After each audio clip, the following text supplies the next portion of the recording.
definitely be helpful to all of you to ensure that you have the right product for the market. And so today's topic is focusing on product market fit. And we have the pleasure of having Mr. Bongani Stole facilitating this session. And I'm sure most of you have heard from him in one of the webinars he hosted a few weeks back.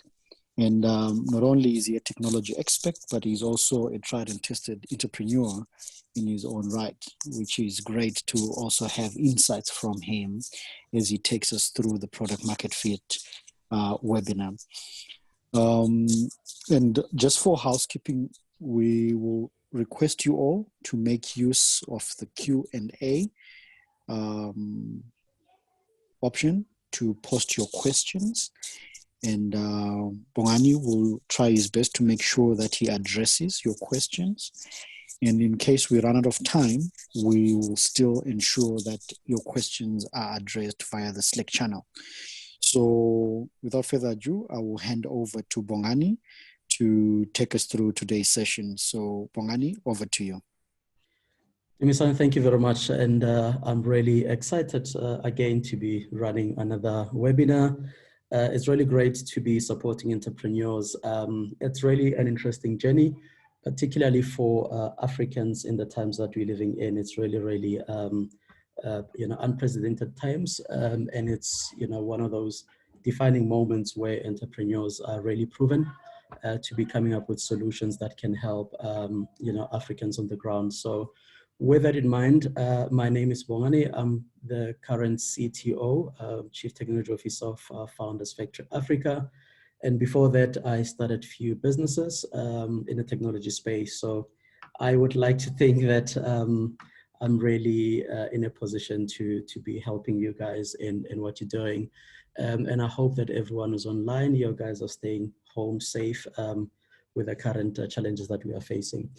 So I'm just going to start just maybe 2-3 slides just to slightly talk about Founders Factory. Today, we're just going to focus on building for product market fit and in the context of how we do it.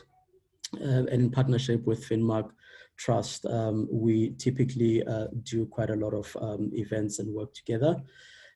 So Founders Factory Africa, we operate from Johannesburg, but we are pretty much a global business. We are a corporate-backed company by large corporates in Africa. At the moment, we are backed by Standard Bank and Netcare. So we're currently building for fintech and also health tech businesses. We've got an operational team across Africa and also in other parts of the world. We've got a global network and we actually a global brand. Some of our regions in Europe and US. So we've got a global team of, product growth, engineering, marketing, and so on and so forth. So to gear up ourselves to assist startups. So working with Finmark helps us quite a lot to see the value that we as Founders Factory can bring to the startups that Finmark is working with.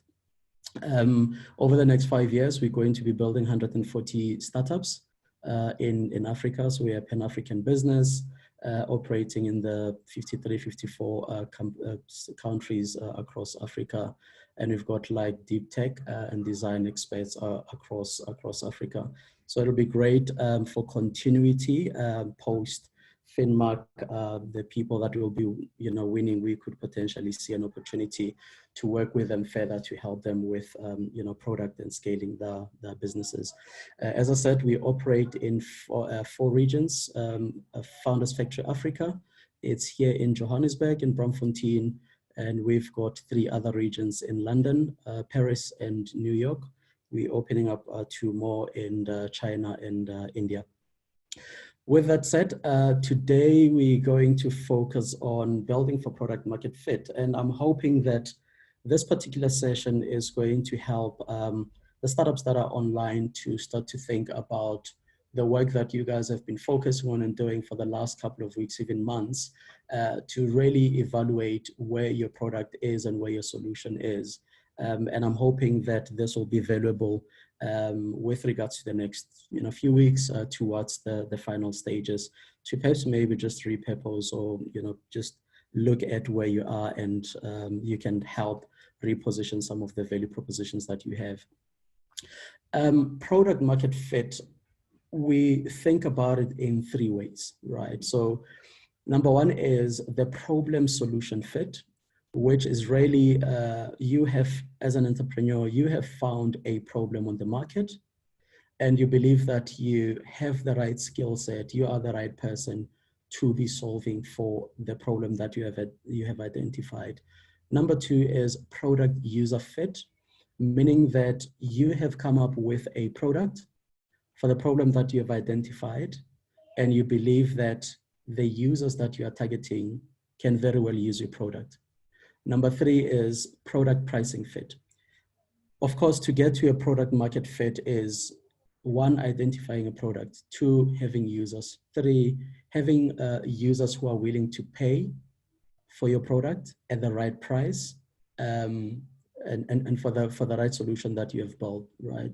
The combination of three then gives you that sort of like ability to get to a product market fit position.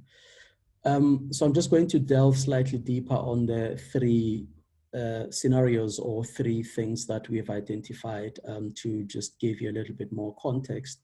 And you can write down or jot down any questions that you guys have so that we can discuss at the end of the session.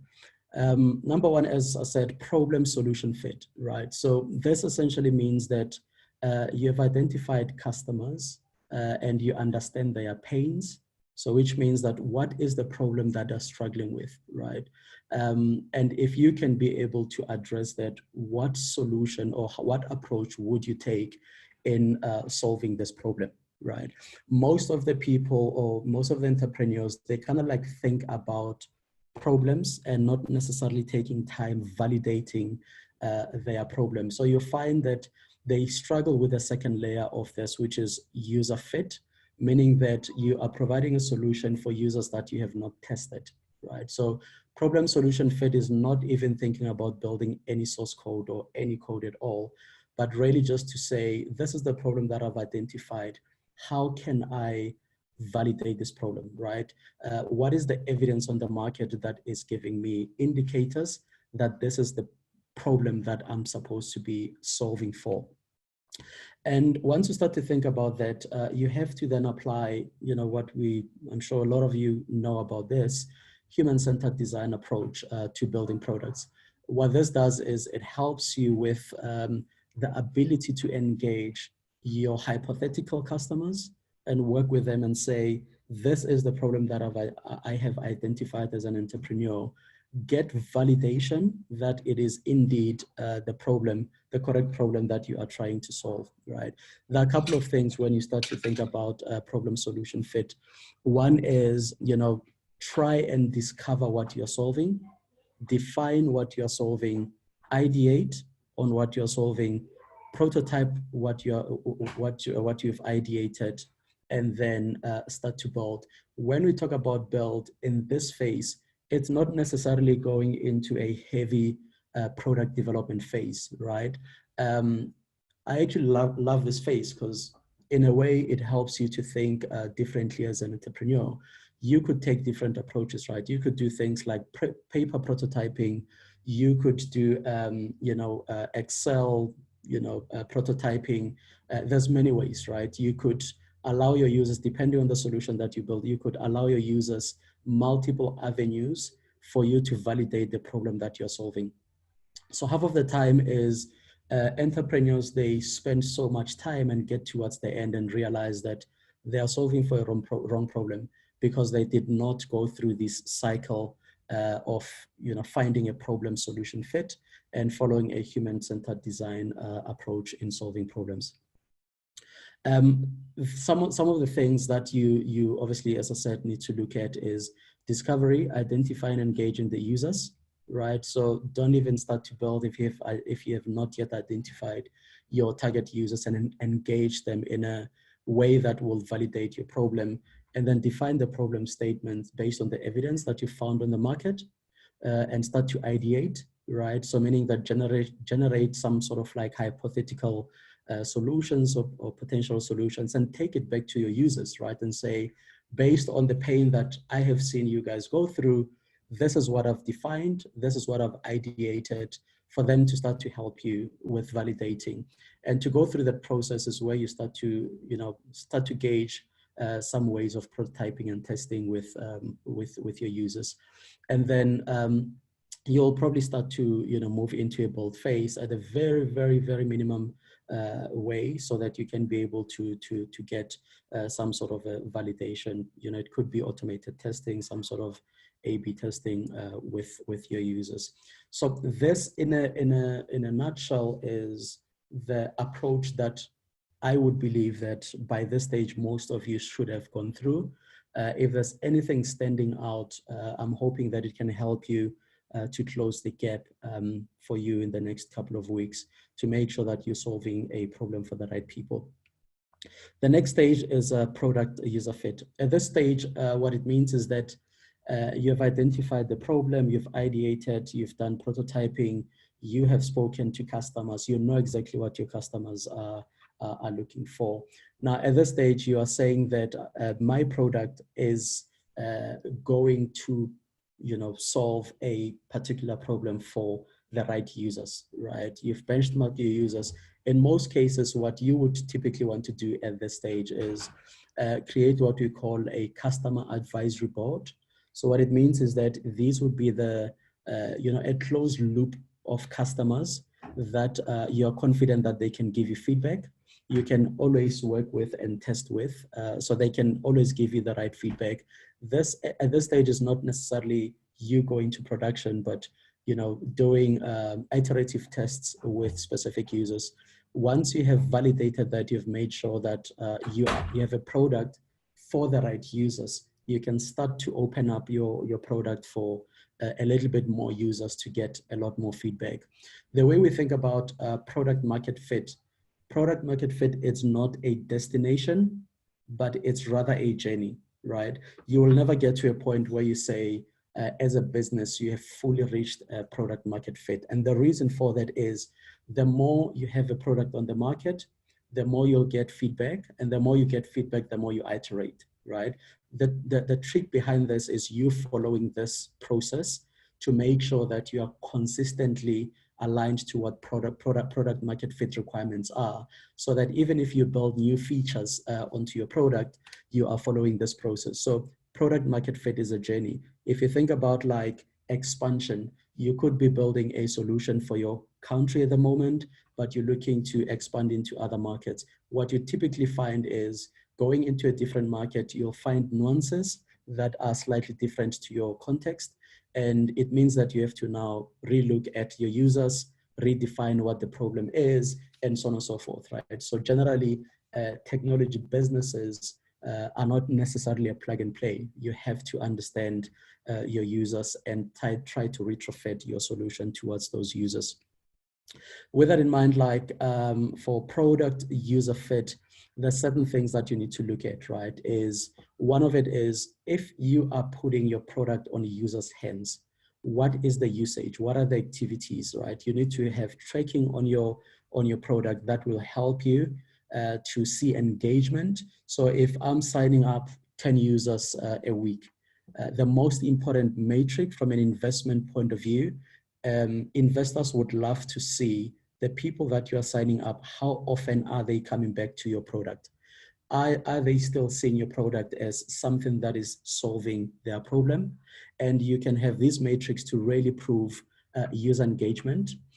One of the most important thing is that you know about as an entrepreneur is the net promoter score that you can also measure. This basically means that if you have a product on the market, how many people are talking about your product and who are willing to share your product with other users, meaning that recommendations of your product, right? And all of those sorts of things, they help you to start to measure your product user fit. If you don't have this measurement, it becomes difficult for your business to know whether they are product market fit or user market fit or not. And the next step is the product pricing fit. With product pricing fit, it means that you now have a product on users' hands. You've got a couple of users who are using your product.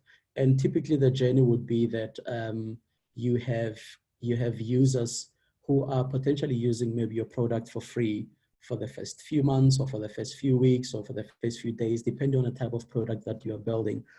And during that phase, you then want to, understand the value that you are bringing to users. How much are they willing to pay for the pain point that you are solving for them? And they'll start to give you feedback, right? And one of those things would be, I've used some of these things before. This is the price point that I was paying for. This is how I'm solving my problem at the moment. This is typically how much I'm spending, and so on and so forth. All of those data points, as an entrepreneur, you will collect them to give you a point of view of what the pricing point that you need to charge for your customers, right? So that's what pricing, product pricing fit is all about. And the other thing is that depending on the type of model that you're going for, I'm sure you guys on the call, you understand that there's multiple ways to build a product. There's enterprise models, there's subscriptions or SaaS platforms, there's transaction fee-based models, there's marketplace businesses, e-commerce, and I'm sure you can add the list more than this. But if you look on the right-hand side of my slide, there are different ways to track pricing fit, right? So for a SaaS platform, you could have a subscription base per month, or you could be, having a session where people are paying per usage and so on and so forth. For a double-sided marketplace, you could again be charging different price points depending on whether you're a supplier or whether you are a consumer of the double-sided marketplace. Again, e-commerce, you have different gross transaction volumes that you can track and also work on to on your pricing point. In some instances, you could have like low volumes with high rate, meaning that your customers are paying more. In some instances, you could have like a less paying price, but you have lots of volumes, right? So you need to really understand your business model so that when you come to a pricing fit, you can now cover the three things, right? One is the problem that you're solving for specific users, those users using your product for the right price, right? So these are some of the measures that I think as you build your business, you need to take into consideration. As I said, product market fit is not a destination, but really a journey. You just need to make sure that you follow these principles. With that in mind, those three things, when you have successfully done them in a way that you are engaging your users, you are co-building with your potential customers, you get into a point where you understand the price that you can charge for your users, you can then say, for the MVP that I'm built, these are the scenarios that I have covered on building this product. These are the users that I've tested with. These are the price points that I have engaged these users and that I've benchmarked against other products on the market to get to that pricing point. Because you could very well be solving for the right problem, but you're charging high. So in that instance, it means that you're going to have less people subscribing to your product because of you are solving a right problem at the wrong price point. In some instances, you could find that you're solving a right problem at a very low price point, then making your business not to be profitable, right? So you have to be, you have to take that into consideration. I would like to think that most of you on this call should have received a document which is currently on my screen. This document essentially says that as a startup and you are building a particular solution, first activity on the top left, you need to think about like, if you were 5 years from now, 10 years from now, if your startup or your idea were to be sold on the market, what headline would you think about, right? You know, if you're solving, you know, particular challenge for, women in savings and so on and so forth, and your product is actually covering for that specific pain point. If you were to sell your business in 5 years, what would you want the headline on the news to say, right? And you can then work backwards and say, how do I then work towards this big vision that I want to build? And then you can ask yourself a question from a product market fit point of view, based on those three things. Have I followed the right patterns for me to be able to get to that? You'll see on the top right, the question that says, what is stopping you to achieve this vision? You need to really think hard as to like, what are the challenges? And some of the guys that I spoke to online, you are building solutions where part of the problem is, you have to build for trust, right? In order for users to adopt your product, you have to prove trust on your product. Some of you've got regulatory challenges. Some of you have already other big players on the market, and you just don't know how you are going to tackle, your launching your product onto the market. There's multiple ways to solve any of those problems.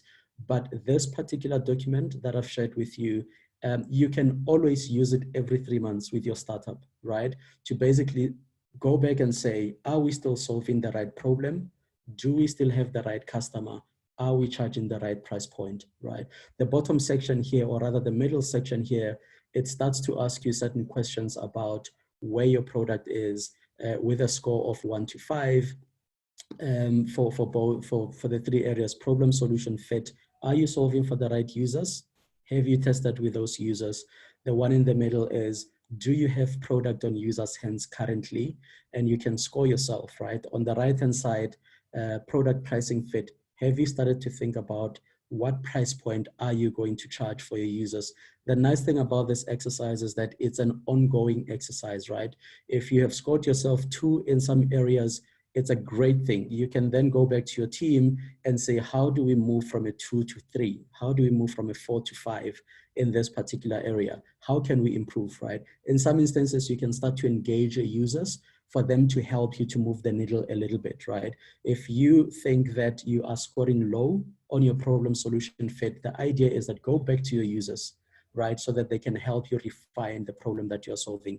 If you've scored yourself high, you're really sure that you're solving for the right problem, the middle part, which is product user fit, users are going to give you a feedback. In most cases, it's going to be a different reality than what you think, right? You might think that you're solving for the right problem, and only to find out that the users are going to say something different.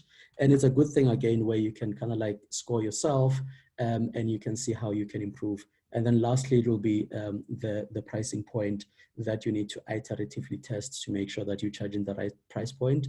And particularly for the type of solutions that you guys are building, price is quite sensitive for the target users that you are building for.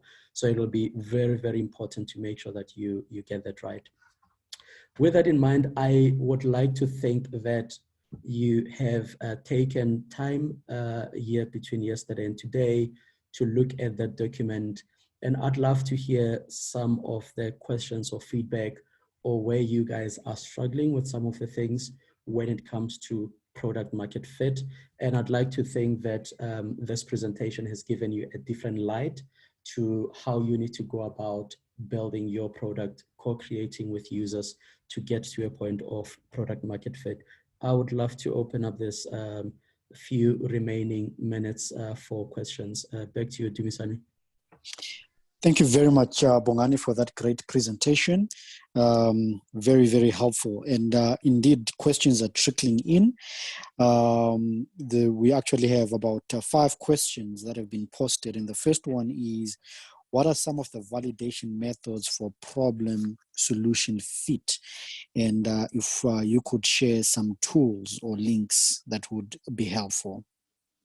Okay, so that's actually a great question. I think there is no defined methodology that I can say here are the links. I'm happy to share some of the stuff that we use, but the point about a problem solution fit is, one, you need to understand your market. Number 2 is, after you've identified the problem, you need to immediately identify the type of users you are building for and consistently engage those people for them to validate that the problem that you are assuming to solve for, it's actually the right problem. So there's really no tool that can help you with it, right? If you're looking at tools for problem solution fit, it's really just for you to gather the feedback and save it somewhere for learnings and so on and so forth. But the true nature of achieving problem solution fit is really you as an entrepreneur talking to people, right? Going to people and say, I have a hypothesis that these are the problems that you guys are facing. I'd love to build for it. What are the pain points that I can help you to build? And you start to co-create with them. And that will give you some sort of like direction in terms of how you can solve the problem for the right users at the right time.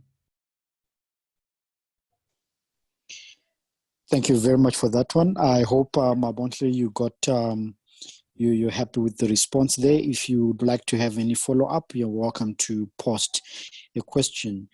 The second question is the problem solution fit can be substituted with opportunity product fit. So can we substitute problem solution fit with opportunity product fit?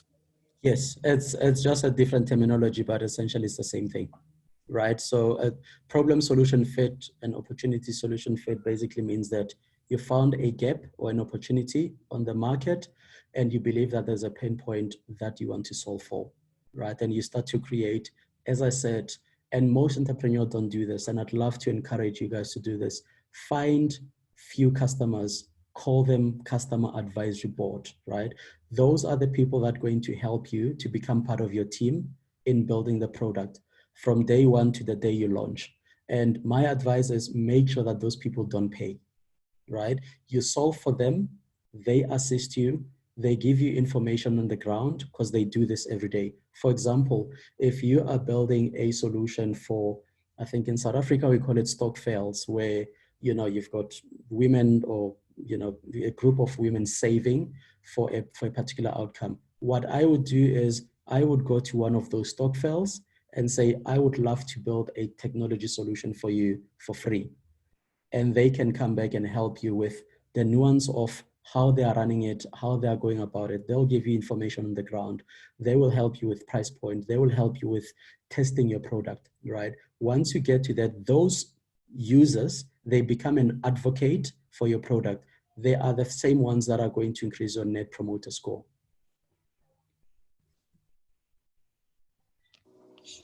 Perfect. Thank you very much for that one, Bongani. There's a question whether we will be able to upload the presentation in the recording. The answer is yes, Benjamin. We will be uploading the recording and also the presentation on the sadacinnovation.org website. So that will be made available. The next question to you, Bongani, is in the case where innovation solves the right problem, but users from a survey indicate unwillingness to pay for services, what could be possibly wrong with the solution? This is a question from Tsaliso. I would actually ask the participant the same question to say, why are users not paying? My answer and what we've seen on the market is that when you have built a solution, you have not engaged users from day one. Chances are you're building a wrong solution or you are charging a wrong price. I've just given an example of how you need to go about building a product. You need from day one, once you start to identify a problem, gather the people that you believe are going to be your customers and start to build with them. They will guide you as what is important, right? One of the things that was posted on Slack as part of the questions was, how do I go about testing with users? How do I go about making sure that I'm building the right solution for the right people? The answer to that is simple. Create customer advisory board. Those people are your steward. Those people are going to tell you that charge X amount as opposed to this, right?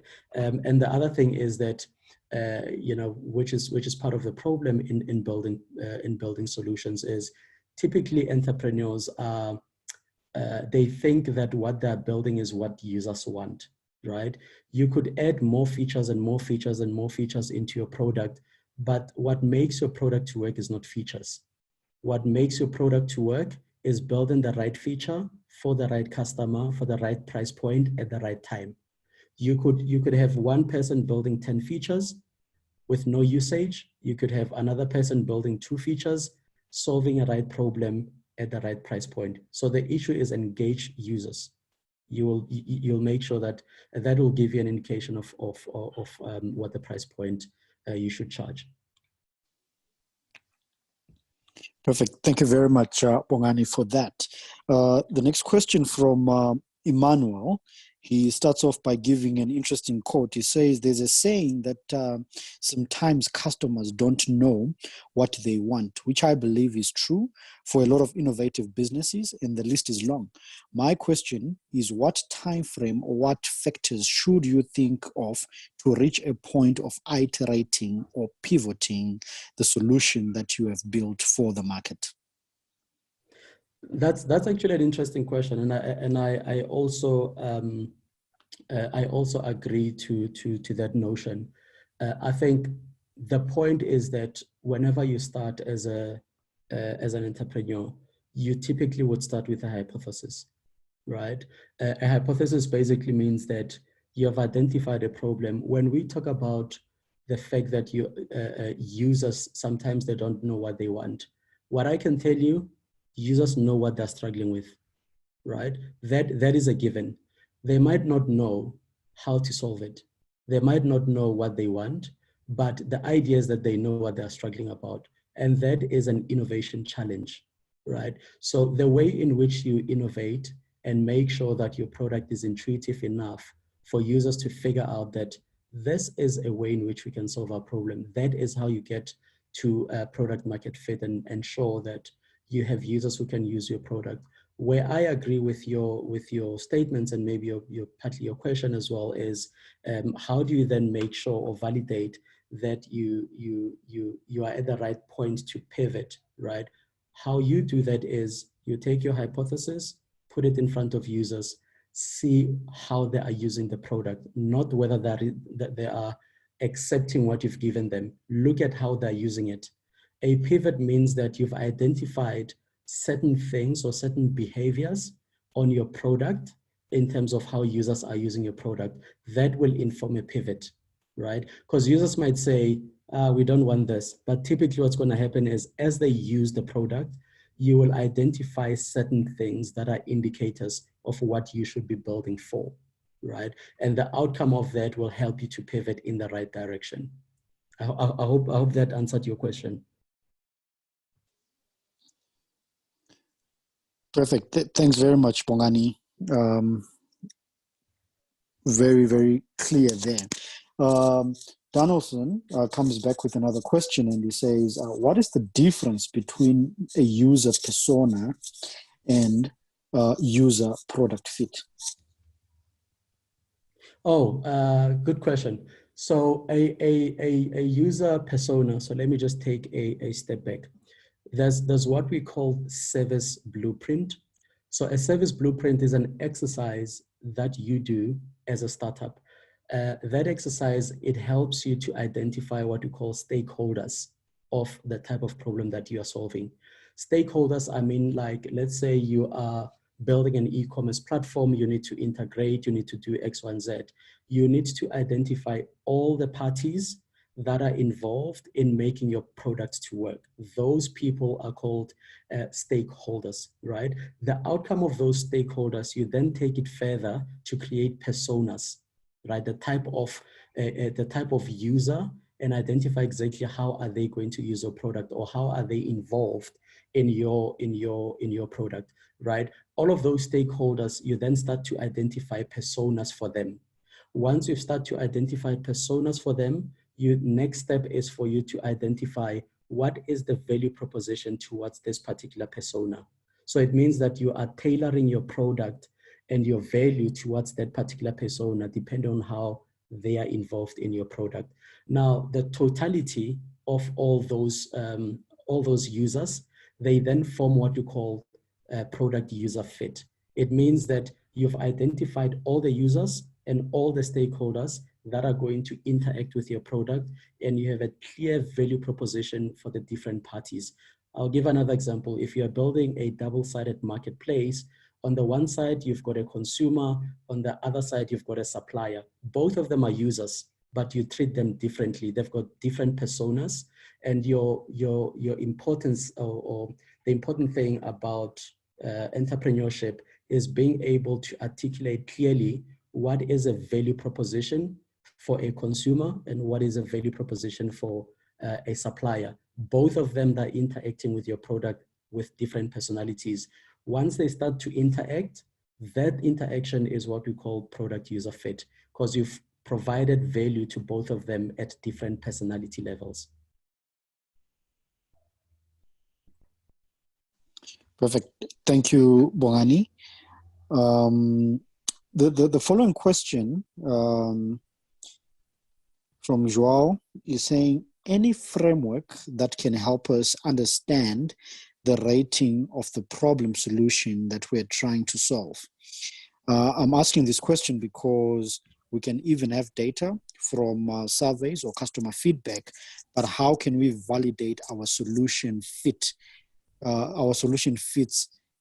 in the customer needs? I'm not sure if you got that clearly, or should I go again, Bongani? No, I got that clearly. There is no single Perfect. answer to that question. But if you may, let me just go back to this. I hope this is not going to mess up. But if I go back to the user fit, this problem solution fit. Yeah. So if you look at the screen, there's a couple of things here, right, that you can use as a startup to measure your product user fit, or a rating in which you can get yourself to that. So if you go back through this presentation, you will see that for each section, for problem user fit and product user fit and pricing user fit, there's measurements that I've put in against each one. You can use those as a measure to measure your product usage and whether you are getting closer to that. So there's multiple ways. In some instances, if you've got an app, you could have like tracking on the app.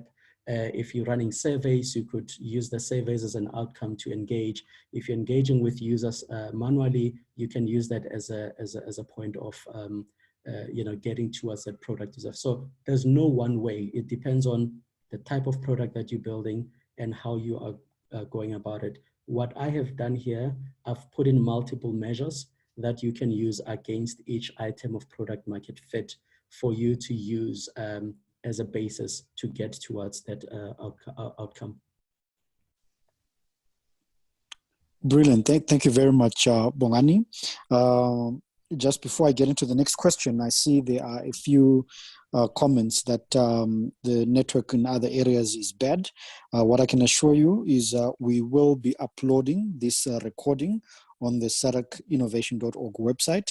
So feel free to check in the next few days, and also via our Slack channel when we update you that the recording is available. So you won't miss out from this interesting discussion. The next question is, can you detail the relationship between product market fit and design thinking? When do you use one or the other? This is from Ivan. Okay, that's great. Design thinking it's a process. It's a way of thinking. Design thinking, it's a methodology that came out of the space of innovation as far as digital era is concerned, but it does not necessarily mean that it's applicable only to technology businesses, right? It is a methodology that enforces a person to think in a certain way. Even if you were to build a house, or you were to build anything that is not necessarily technology related, the way in which you think about it, it's basically, for example, human-centered design. It means that you are involving people in what you're doing, right? From a design perspective, anything that you design, you're thinking about people, you think about usability, you think about like how easy it will be to iterate on this model if you need to change it. So it's a methodology more than necessarily something that is only applicable to technology. So when it comes to product market fit and using human-centered design as an example, or design thinking, what you are saying is that I understand these frameworks and what they stand for, and I'm going to use them in building my product because of both of those methodologies are human-centered in nature, right? You are saying that I want to design something that is intuitive for users, and I want users to be involved for them to guide me in how I can design this thing for them. Because at the end of the day, you're not designing for yourself, you're designing for the end user who's going to use your product. So it makes sense to design with them in thinking. I hope that answers your question. Thanks, Bongani. I'll be on the lookout for any follow-up question there. And Mabontle gives a follow-up comment to an initial question that was around validation methods for the product solution fit. So her comment is that there are tools like Javelin Board, which you can use in the validation process to add structure, that is having a hypothesis, setting a success rate, going out to engage with target groups. So tools assist in adding some structure to the validation process. So I think this there's no question Yes. there, more of a comment. Yeah, yeah. If I can comment, she's definitely right. My point was not to say that there are no tools. My point was that tools in themselves, they're not going to do anything, right? As an entrepreneur, you need to take a step to go out and talk to users. Whichever method that you use to collect data, then you can come and feed that data into a tool, whichever tool that you want to use, right, to help you to track. But at the end of the day, it's you as a user, as an entrepreneur, going out, looking out for that data. So I agree with her. Great. Thank you very much there. And while it's around the engagement of customers, there's a question that how many clients do you suggest that we should talk to test our hypothesis about a product? Is there any number to start creating the solution? Yeah, that is a good question. If you can recall in one of the things that I said, it depends on the type of a business that you're building. Some business are high value, which means that typically you'll have less users on the platform because you are charging premium. And some businesses, you charge very less, but you make money through margins. So sort of volumes, which means that you're going to have lots of customers, right? So if your product is going to make money through volumes, so it means that you need to have slightly more people to test, right? I would advise to have a customer advisory board of about 20 people, right, that you can use to test your product. And those people need to be different personas so that you can get a collective views from different people. So anything between like 10 to 20 people as a customer advisory board, it'll be great because those people, once you get to a product market fit, the same people are going to help you to advocate for your product, right? I would even suggest that look for people in different markets or different spaces and so on and so forth, so that you can get a collective view. If you're building something for rural areas, make sure that you are talking to people from different areas so that they can give you different point of view. So anything between 10 to 20 people as a customer advisory board, it's a good number because you'll typically get quite a good feedback from there. Thank you very much, Bongani. We're now in our last around about 10 minutes of the session, and there is still lots of questions coming through. So just to highlight that if we are not able to answer all these questions, we'll take note of them and make sure that we engage with you via the Slack channel. The next question, Bongani, is relating, and I think you've spoken about the issue of pricing. And the question from Moses is, what do you do when you have done all three parts of the problem solution fit and customers are very excited about your product, but they want it for free? How do you get them to start paying? Yeah, give them for free, right? What happens is that once so you know there's multiple ways to solve problems in technology. If you start to give the first set of users your product for free, typically what would happen is for you as a business to start making money, you could go an avenue of raising capital, right, in order to sustain operations for a period of 6 months. As long as you can prove traction that numbers are growing, that's number one. Number two is that when you have given someone something for free and you are pretty sure that you're solving a right problem, inherently what's going to happen is when you start to say, from next month, my product is going to be $1 per month, right? Typically, people are going to start to measure. I've been using this product for the last 3 months. This is how it has been helping me. And for me to get out of this product, it means that I'm going to go back to my old ways of working, which is pretty much more expensive than paying $1. I can give another example. Most of you are on WhatsApp. WhatsApp is for free. If WhatsApp can start to say every month you're paying $1, most of the people are still going to use WhatsApp. You know why? Because it's part of your life so much so that to get out of WhatsApp, it's just going to be challenging. You rather say, I'm just going to pay that $1, right? So my advice, depending on what you're building, I would suggest that give your product for free, right, for a certain amount of time, and then start to introduce a price as you go. I'm telling you, you're not going to lose many customers. In fact, once they start to see value and they believe that you're solving a right problem, they are going to pay for it. Thank you very much for that, Bongani. The next one is for the product to thrive in the market, especially the modern digital, a business person needs to have a lot of persuasive skills. Now, regarding today's topic, how can we implement those skills to succeed into modern market, which is getting stiff every day? So this is a question from Faustine.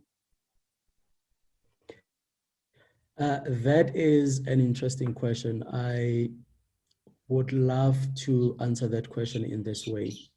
What I have realized is most founders or most entrepreneurs, they typically have a fallacy of thinking that they need to be the face of the business, right?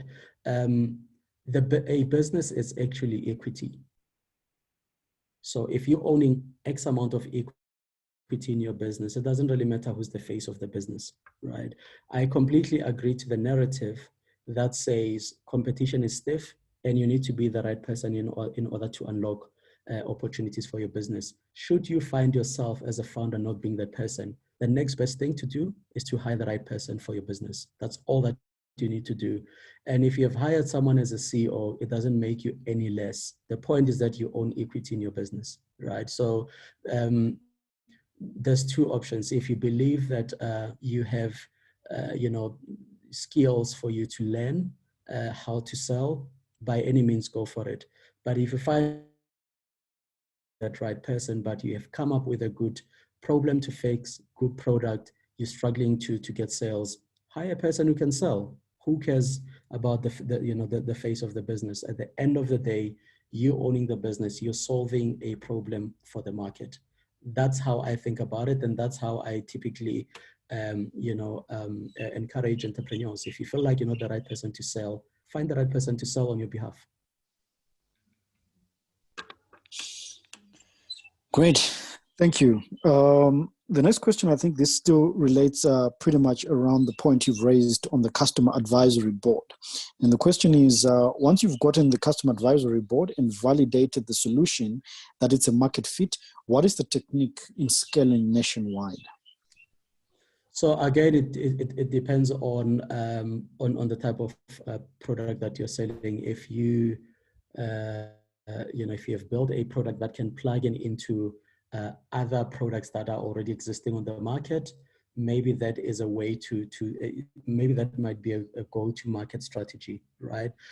In some instances, particularly what I'm seeing you guys are doing, in most cases, you are building online solution for an offline audience. The challenge with it is most of the people, either they're not online, they're on USSD, and things like that. So the question is like, how do you bridge that gap, right? So what you need to do is you need to start to build advocacy on the ground, right? By what I mean by that is you find a group of people that can start to advocate for your product, so that you can start to figure out what are the offline capabilities that you can include on your product so that you can start to get scale, right? The other option is that if you have a clear value proposition, within your market, you can look at how your market is operating, what is a typical behavior of a customer in the market, and figure out ways that can help your product to gain traction as quickly as possible. So what the question that you're asking, it's actually a separate presentation in its own called a go-to-market strategy, right? Where there's multiple ways that you can kind of like craft to go to market. And again, a question of personas, right? You need to understand the personality of your customers, what will make them to use your product, and how can you reach them. So that in itself, it's a completely session of addressing go to market. Thanks, Bongani. I think we only have enough time for 2 more questions, and all other questions that are not, that if you've posted a question and it's not responded to, please be assured that Bongani will respond to these via the Slack channel. So please don't be disheartened there. We are going to attend to it via Slack. The next question is, in terms, sorry, I moved my, great. At times, the cost of the journey to your product market fit proves very costly for a business that is a startup. Would you say the business financial prowess advantages their ability to get effective results with product market fit? So yeah, what can you do as a startup if it's so costly? Yeah, so if you think about product market fit, I think I'll just go over the basic principles again. Product market fit, it's not different to any other way of building a business. I think what it means in its basic form is you've identified a problem, you've identified customers, you're working on a price. That is all that product market fit is. I would be really surprised if you're not following that structure and understand what other cheaper methodologies that you want to go for, that are not going to help you to identify the problem, the customer, and the price, right? And with that in mind, I'd be surprised if you can get to a product that is thriving on the market if you have not gone through those 3 things, right? Where I agree with you that the process can be costly because it depends on how you are going about it. There's many ways to keep this process lean, depending on the type of the customer advisory board that you build, right? So product market fit has got nothing to do with the price. The price to that is got to do with the approach in which you are taking to achieve a product market fit, if that makes sense. So in itself, it shouldn't be costly, but if you go about it in the wrong way, it can definitely be costly. So it's an approach of an entrepreneur more than product market fit being costly. Thanks, Bongani. The final question that we're going to give you today is coming in to say, if users are paying for the solution you created for the first 3 months just after launch, does it guarantee your solution is sustainable? And if things remain the same, can you dominate the market? Yeah, again, that's why I started by saying product market fit is not a destination, right? It's a journey. The other thing is that I would be surprised if an entrepreneur makes an assumption that a success of 3 months means a success of 6 months, right? The reason for that is in this day and age, things change quickly. You've got competition left and right. Once they realize that a particular model is thriving on the market, they can easily spin up the same thing at a lower price. So there is never a guarantee that your 3 month success is means that you're going to take over the market. The only difference in building technology startups is speed and the ability to pivot when you need to. And also identifying that it is time for you to pivot. You have to consistently look at the market. You consistently have to look at competition. You consistently have to look at your matrix and usage of your product to see if you are starting to get drop-offs, to start to see if, you know, usage is no longer as the same as the last 3 months. You then need to ask yourself a question: where are we going wrong? How can we change? Lastly, I would say the way I perceive things is when things are working, that's when you need to panic, right? When things are not working, it's actually a good time because it forces you to think. But typically what entrepreneurs do is when money starts to come in, they start to slack. They start to, you know, to say the business is working, etc. And that, in my mind, it's a time for you to start to think about what is the next thing to do, right? Never be complacent in your business. A success of 3 months will never guarantee you success in the market. You always have to be vigilant, look at what other people are doing, make sure that you're always iterating and innovating on your product to make it to work.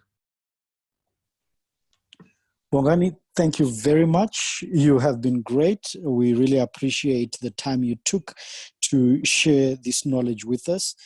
This pretty much brings us to the end of our webinar. Bongani, once again, thank you. You managed to walk us through over 15 questions, and we still have more that will be posted your way to respond to via Slack. But thank you very much once again for your time. And to the participants, please keep track of all updates happening on the Slack channel. We are in the final weeks of our innovation competition, so lots of updates will be coming through there on what you would need to be doing. And the questions that haven't been responded to today will definitely be attended to via the Slack channel. On behalf of Finmark Trust, we would like to thank you all for being a part of this journey. We're excited and we're looking forward to the country finals and eventually the regional finals. Have a wonderful evening and keep safe. Thank you.